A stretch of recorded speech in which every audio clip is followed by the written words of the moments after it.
बस कुछ ही दिनों में देश में लोकसभा चुनाव होने वाले हैं। इन चुनाव में जीत हासिल करने के लिए सभी पार्टियों के नेता जनता के बीच में घूम घूम कर चुनावी रैलियां और रोड शो भी कर रहे हैं। इसी दौरान पश्चिम बंगाल की मुख्यमंत्री ममता बनर्जी ने एक रैली में बीजेपी पर हमला करते हुए ऐसी बात बोल दी जो आप भी सुनेंगे तो हैरान हो जाएंगे।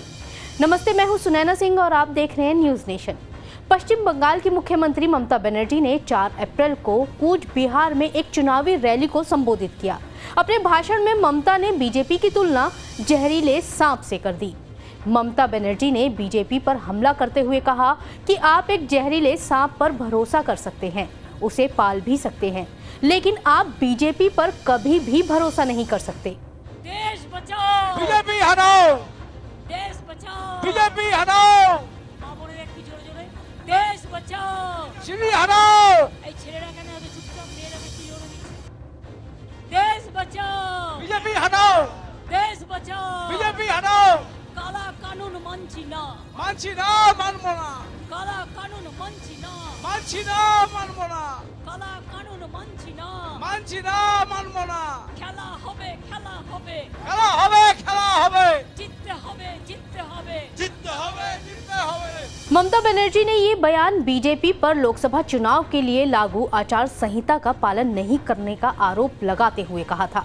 हालांकि सीएम ममता बनर्जी इतने पर ही नहीं रुकी, उन्होंने देश की सरकारी एजेंसियों के काम पर भी सवाल उठा दिए और कहा कि केंद्रीय जांच एजेंसियां बीएसएफ और सीआईएसएफ सत्ता की हाथों की कठपुतली बन गई है। इसके साथ ही ममता ने कूच बिहार में महिलाओं से कहा कि अगर 19 अप्रैल को होने वाले मतदान से पहले बीएसएफ स्थानीय लोगों पर अत्याचार करती है तो वो पुलिस में शिकायत दर्ज कराएं।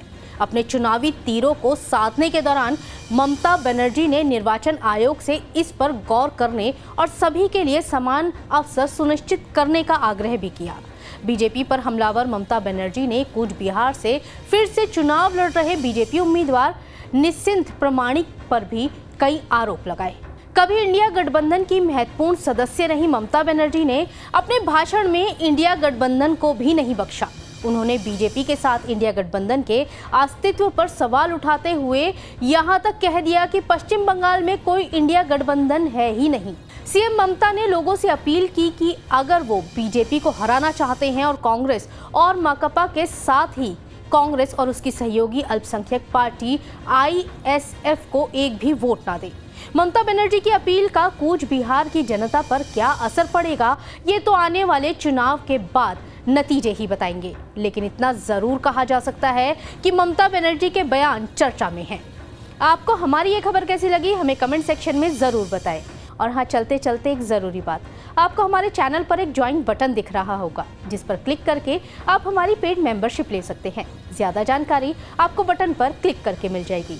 तो देश और दुनिया की तमाम खबरों को जानने के लिए बने रहें न्यूज़ नेशन के साथ। नमस्ते।